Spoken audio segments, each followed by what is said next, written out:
मनुष्य जाति यानी कि इंसान, आप और मैं टेक्नोलॉजी के पीछे भागते भागते, प्रगति के पीछे भागते भागते इस कदर अंधे हो गए हैं कि हम लोग एक चीज तो भूल ही गए। हमें लगता है अब कि ये जो वर्ल्ड है, this is the only place for human beings. और इसके अलावा जो जीव जंतु है, पशु पक्षी हैं, उनके लिए तो अर्थ एग्जिस्ट ही नहीं करती, क्योंकि हम इस तरीके के आविष्कार कर रहे हैं, इस तरीके से अंधाधुंध तरीके से पेड़ों का सफाया कर रहे हैं, या कह सकते हैं प्रकृति को नुकसान पहुंचा रहे हैं, जिसकी वजह से बेसिक जो प्रकृति का नेचर होता है, यानी कि पूरा जो लाइफ सर्कल होता है, वो नष्ट हो रहा है। और शंकर सर ने 2.0 में वही दिखाया है। नमस्कार, मैं हूं राहुल और स्वागत है आपका आपके फेवरेट चैनल में। चलिए बात करते हैं 2.0 के बारे में। 2.0 2 साल से जिस फिल्म का हमें इंतजार था, फाइनली अब रिलीज हुई है फिल्म। सबसे पहले तो शंकर सर, मुझे आपसे थोड़ी सी नाराजगी है, मतलब आपने 2 साल लगा दिए इस फिल्म को बनाते बनाते। वेल शंकर सर, 2 साल लगाए, लेकिन एटलीस्ट हमें डिसअपॉइंट आपने नहीं किया है। जी हां दोस्तों, शंकर सर की अगर मैं बेहतरीन काम की बात करूं तो 2.0 उसमें ही शुमार होती है। एंड आई एम श्योर इसके वीएफएक्स को लेकर, स्पेशल इफेक्ट्स को लेकर इस फिल्म को नेशनल अवार्ड तो मिलने ही वाला है। चलिए जी, बात करते हैं स्टोरी की। तो स्टोरी बिल्कुल नहीं बताऊंगा, वरना कमेंट सेक्शन में स्पॉइलर वाला आप कमेंट करेंगे, तो बेटर है कि यहां पर मैं बताऊंगा। जो ट्रेलर में आपने देखा था या जो टीजर में आपने देखा था ना, सेम वही है। समझ गए आप मैं क्या कहना चाह रहा हूं?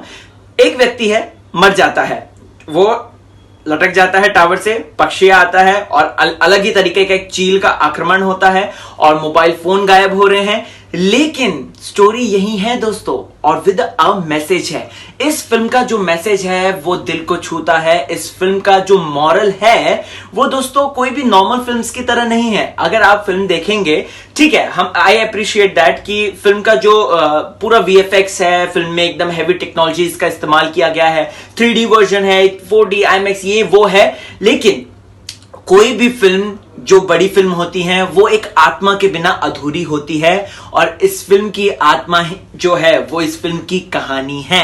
Like really amazing. और इसकी स्टोरी लिखी है खुद शंकर सर ने। स्क्रीन प्ले की बात करूं तो स्क्रीन प्ले टाइट है, कुछ चीजों में लैकिंग है स्क्रीन प्ले की। ऑब्वियसली बात है यार, क्योंकि शंकर सर कितना ध्यान देंगे direction, screen play, story writing. तो ठीक है, स्क्रीन प्ले में थोड़ी सी माइन्यूट डिटेल्स जो है वो आप मिस करते हैं, लेकिन स्क्रीन प्ले भी तगड़ा है और उसे भी लिखा गया है शंकर सर के द्वारा। लेकिन ये सब छोड़िए, जो मेरा ध्यान खींच के ले जाता है वो है फिल्म का डायरेक्शन। जिस तरीके से स्टोरी को आगे मूव करना चाहिए था, जिस तरीके से स्टोरी बिल्डअप होनी चाहिए थी, पूरी फिल्म में वही स्टोरी बिल्डअप होते हुए नजर आती है। चाहे आप फर्स्ट हाफ की बात लीजिए, चाहे आप सेकेंड हाफ की बात लीजिए, फिल्म में स्टोरी को बिल्डअप किया गया है, फिल्म में स्टोरी को आगे बढ़ाया गया है, विद अ मैसेज बढ़ाया गया है, और लास्ट में फिल्म आपको एक बात सोचने पर मजबूर कर देगी। ये जो टुनटुना बजता है ना आपकी जेब में, इसके बारे में आपका ख्याल आ जाएगा कि यार क्या हम सही कर रहे हैं, क्या ये कहीं ना कहीं खतरनाक तो नहीं है? वेल, इसका आंसर आप खुद मुझे कमेंट सेक्शन में बताएंगे जब आप इस फिल्म को देख लेंगे। तो डायरेक्शन की यहां पर बात होगी। बात अब मैं करना चाहूंगा दोस्तों सिनेमेटोग्राफी की। नीरव शाह इस फिल्म के सिनेमेटोग्राफर हैं और हर एक एंगल को बहुत ही खूबसूरत तरीके से उन्होंने कैप्चर किया है। चाहे रजनीकांत जी की एंट्री हो, सर की एज डॉक्टर वसीकरण एंट्री हो, चिट्टी की एंट्री हो, इनफैक्ट हमारे जो बर्डमैन बने हैं, बर्डमैन क्या, वो जो 5th फोर्स है, उनकी एंट्री हो, सभी मामलों में सिनेमेटोग्राफर का जॉब जो होता है, perfect camera angle, perfect director के साथ कोऑर्डिनेट करना, किधर से क्या शूट करेंगे। एक सीन है छोटा सा, मैं आपको बस, वो ऐसी स्पॉइलर नहीं है, बस एक सीन है जिसमें एमी जैक्सन खड़ी हैं और एमी जैक्सन की पीठ से यहां से है ना एक चीज जुड़ते हुए ऊपर आता है, ठीक है, एक सीन है। उसका जो कैमरा एंगल लगा मुझे, वो जस्ट अमेजिंग लगा, अमेजिंग। लिटरली आपको हंसी भी आ जाएगी और आपको लगेगा यार ये कैमरा एंगल हमने सोचा नहीं था। उसके बाद सिनेमेटोग्राफी, डायरेक्शन, सब चीज कंप्लीट हो गई। अब बात करते हैं दोस्तों फिल्म के म्यूजिक की। फिल्म का music maestro AR Rahman sir ने दिया है दोस्तों। फिल्म में कोई गाना ऐसा नहीं है जो आपको याद रहेगा कि लास्ट में आएगा क्रेडिट सीन में, तू ही रे ना ना ना ना बैटरी है सबकी, वो गाना आएगा जो कि विजुअली अपीलिंग है। ठीक है, हम देखते हैं कि रोबोट्स भी आपस में रोमांस कर रहे हैं, क्योंकि वो ह्यूमनॉइड वर्जन्स हैं, राइट? तो इसलिए वो रोमांस कर रहे हैं, वो जस्टिफाइड लगता है। लेकिन फिल्म में ऐसा कोई गाना नहीं है जो कि आपको याद रहता है। हाँ, डीजे डिप्लो का जो एक रैप है वो आपको सुनाई देगा, वो अच्छा लगेगा आपको। और प्लस वो बर्डमैन का गाना है, यानी कि फिफ्थ फोर्स का गाना है, जो कि अक्षय कुमार सर का है, ठीक है। उसके अलावा फिल्म का जो बैकग्राउंड स्कोर है, स्पेशली जब क्लाइमेक्स सीन आता है, यहां पर ए आर रहमान साहब की बात मैं कहना चाहूंगा दोस्तों कि ए आर रहमान ने बोला था कि जिस तरीके का आप सीन देखेंगे उसी तरीके का म्यूजिक आप एक्सपीरियंस भी करेंगे। अगर आप सीन में किसी को पंच मारते हुए देखेंगे तो आपको म्यूजिक में भी वैसा ही पंच लगेगा। सो मुझे म्यूजिक के मामले में कहना है, ए आर रहमान सर के बारे में बात करना इज लाइक सूरज को दिया दिखाना। बट जो लोगों को लाउड म्यूजिक नहीं पता, जिन लोगों को जो फिल्म्स हैं जिसमें स्लो ट्रैक चलते रहते हैं, अंडर प्ले चलता रहता है, उनको अगर इस तरीके का म्यूजिक पसंद है तो ए आर रहमान सर का काम उन्हें पसंद नहीं आएगा, उन्हें बहुत ज्यादा लाउड लगेगा। और क्यों लगेगा ये आप समझ ही जाएंगे। ओके, म्यूजिक की बात हो गई। अब बात करते हैं दोस्तों प्रोस्थेटिक की। अक्षय कुमार जी का जो मेकअप किया है यार, वो जो जिस तरीके से वो पूरी प्रोसेस आपने देखी होगी, धर्मा प्रोडक्शन के चैनल में आ गई थी और प्लस लाइका के भी चैनल में आ गई थी, यूट्यूब चैनल की। वो जस्ट अमेजिंग है। अक्षय कुमार मतलब जिस अलग लेवल पे ट्रांसफॉर्म होकर आए हैं वो फिफ्थ फोर्स बन के, बहुत ही ज्यादा शानदार है। मतलब आपको देखने में आपके रोंगटे खड़े हो जाएंगे। फिल्म के अंदर सिर्फ साइंस फिक्शन ही नहीं है, फिल्म के अंदर लॉजिक भी है, फिल्म के अंदर स्टोरी है, फिल्म के अंदर मैसेज है और फिल्म के अंदर हॉरर भी है, जो कि देखकर आपके रोंगटे खड़े हो जाएंगे। तो यहां पर ये सारी चीजें हुई, कॉस्ट्यूम भी अच्छा है, लोकेशन भी अच्छी हैं, जो पूरे जस्टिफाइड है। दिल्ली में शूटिंग हुई है, लास्ट का जो क्लाइमेक्स सीन है वो दिल्ली जवाहरलाल नेहरू स्टेडियम दिल्ली का है। अब मेन बात होती है एक्टर्स का काम, और एक्टर्स के काम में यहां पर मैं थोड़ा सा नीचे से शुरुआत करना चाहता हूं, जिनको कम थोड़ा स्क्रीन स्पेस मिला है। सुधांशु पांडे, ठीक है, सुधांशु पांडे काफी दिनों से ओझल से थे, लेकिन इस फिल्म के अंदर वो अपनी उपस्थिति दर्ज कराते कराते रह जाते हैं। जी हाँ, क्योंकि उनका मे भी मुझे लग रहा है एडिटिंग का लगा होगा, एंथोनी जी की एडिटिंग है तो उसमें एडिट हो गया होगा उनका पोर्शन, लेकिन एक उन्होंने स्टोरी को आगे लेकर गए हैं, तो एक स्टेप उन्होंने स्टोरी को आगे लाए हैं, तो ठीक है, सुधांशु पांडे ने ओके काम किया है। Adil Hussain is such a brilliant actor, लेकिन इस फिल्म के अंदर उनका इस्तेमाल नहीं हुआ है प्रॉपर तरीके से, क्योंकि ऑफ कोर्स फिल्म के जो मेन प्रोटैगनिस्ट या कह सकते हैं एंटैगनिस्ट थे वो अक्षय कुमार साहब और रजनीकांत जी थे।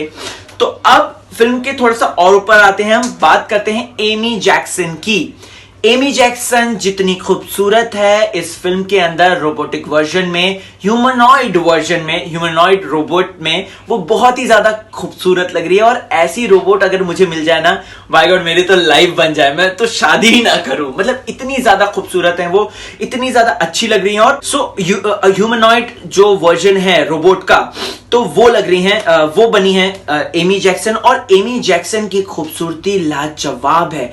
एमी जैक्सन जब स्क्रीन पर आती हैं आप उन्हीं को देखते रह जाते हैं कि यार ये मतलब रोबोट है या लड़की है पता नहीं चल रहा है, लेकिन फिर वो कुछ ऐसे रोबोटिक करती है तो लगता है कि हाँ यार ये तो भैया रोबोट है, इससे बच के रहो, ठीक है।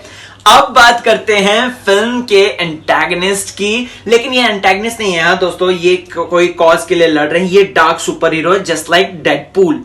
अक्षय कुमार के बारे में बात करते हैं दोस्तों। अक्षय कुमार इस फिल्म की सबसे अहम कड़ी बनते हुए नजर आते हैं। टीजर ट्रेलर में हमें लगा था कि अक्षय कुमार को उतना स्क्रीन स्पेस मिलेगा या नहीं मिलेगा, अक्षय कुमार रजनी सर को टक्कर दे पाएंगे या नहीं, मतलब स्क्रीन स्पेस के मामले में। लेकिन अक्षय कुमार ने अपना 101% दिया है गाइस। रियली अक्षय कुमार आप छा गए, लिटरली छा गए। इस साल के अंदर 2018 में आपकी 3 फिल्में आई हैं, चाहे वो पैडमैन हो, चाहे वो गोल्ड हो या फिर हो 2.0, और तीनों में ही आपने धमाल मचा दिया है। वर्सेटैलिटी की तो हदें पार कर दी है। जहां पैडमैन में हमने उनको एक स्वीट इनोवेटिव सा बंदा देखा था, वहीं गोल्ड में हमने उनको थोड़ा सा नोटोरियस और अपने वचन का पक्का टाइप का देखा था, इरादों का पक्का देखा था। और इस फिल्म के अंदर यानी कि 2.0 में उनकी जो स्टोरी हमें दिखाई जाती है, जो कि बैक स्टोरी होती है कि पक्षी राजन किस तरीके से बर्डमैन बन जाता है, पक्षी बन जाता है, तो उसके बारे में मैं बताना चाहूंगा आपको। ज्यादा स्टोरी नहीं बताऊंगा, बट वो इमोशनल स्टोरी है, उससे आप कनेक्ट होते हैं, लेकिन कहीं ना कहीं वो कनेक्शन है ना पीछे छूटता जाता है। तो ये जो स्टोरी है थोड़ा सा इसमें सुधार हो सकता था और अक्षय जी को और टाइट दे सकते थे शंकर सर। लेकिन इसके अलावा जब वो पक्षी मैन में मतलब फिफ्थ फोर्स में ट्रांसफॉर्म होते हैं, वो देखने वाली चीजें हैं फिल्म के अंदर, वही चीजें सबसे बेस्ट है। एंड प्लीज ये एक एडवाइस है आप लोगों से, कोशिश कीजिएगा आप 3D में देखें, क्योंकि 3D में ही इस फिल्म का असली मजा है। आपको पूरी चीजें समझ में आएंगी, आपको लगेगा कि जो हमने ट्रेलर में मिसिंग किया था, जो हमने टीजर में मिसिंग किया था, वो इस फिल्म के अंदर 3D में देखने में है। ओके, अक्षय कुमार जी आ गए, अक्षय कुमार जी की एंट्री हो गई। अक्षय कुमार एक बूढ़े व्यक्ति बने हैं और उन्होंने प्रॉपर मैनरिज्म्स को पकड़ा है। उन्होंने सारी चीजों को, चाहे जिस तरीके से बूढ़ों की आवाजें होती हैं, हस्की आवाज होती है, उनकी चाल, उनके चलन, उनके हाव भाव, कपड़े पहनने का सेंस, सारे ही मामलों में अक्षय कुमार A1 है और मेरे दिल को तो जीत के ले जाते हैं। Last but not the least 2.0 यानी कि the superstar, the amazing brilliant actor Rajinikanth साहब। रजनीकांत जी के बारे में कुछ कहना तो बाप रे बाप, मतलब उनकी स्क्रीन की प्रेजेंस ही इतनी ज्यादा अच्छी है, चाहे वो वसीकरण ले लीजिए, चाहे वो चिट्ठी ले लीजिए, या फिर 3.0 ले लीजिए। 3.0 क्या है, ये रहस्य आप लोगों के लिए, आपको समझ में आ जाएगा। और प्लस अब मैं रजनीकांत जी की बात कर रहा था, रजनीकांत जी का यार एक एक एंगल परफेक्ट होता है।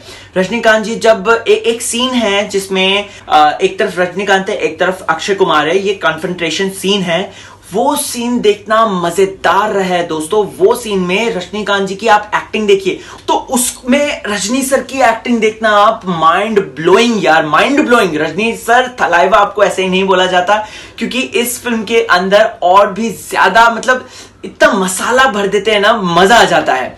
आई जस्ट वंडर कि कैसे आमिर खान ने और आर्नोल्ड ने इस फिल्म को करने से मना कर दिया। मुझे तो समझ में ही नहीं आ रहा यार, क्योंकि ये जो अक्षय कुमार जी का रोल था, ये पहले इन दोनों को ऑफर किया गया था। ये उनकी किस्मत है, लेकिन क्या कर सकते हैं, क्योंकि ये जो रोल है ये सुपर डुपर हिट रोल है और अक्षय कुमार छा जाते हैं। हाँ, बैक टू रजनीकांत जी। रजनीकांत ने रोमांस भी किया है, गाना भी गाया है वो लास्ट में, और एक्टिंग बहुत अच्छी की है। उन्होंने एक्शन सीन्स बहुत अच्छे किए हैं, एक्शन सीन्स को बहुत अच्छी तरीके से फिल्माया गया है।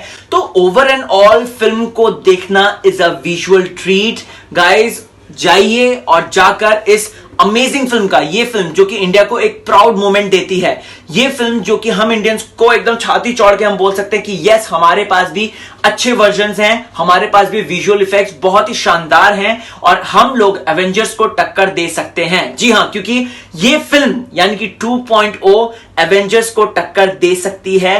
क्या थैनोस, क्या एक्वामैन, कोई भी ले लीजिए, या डीसी या फिर मार्वल्स, कोई भी ले लीजिए। यस, शंकर सर के पास इतनी कैपेबिलिटी है, उनके पास इतनी सोच है, उनके पास इतनी टेक्नोलॉजी है, रिसोर्सेज हैं कि हम लोग आसानी से टक्कर दे सकते हैं। अब बात करते हैं स्टार्स की। तो देखिए, स्टार्स का मैं सोच रहा था अपने रिव्यू के वक्त कि मैं कितने स्टार्स बोलूं, राइट? क्योंकि मैं इस काबिल नहीं लगता मुझे कि मैं इतनी अच्छी फिल्म को स्टार्स में तोलूं।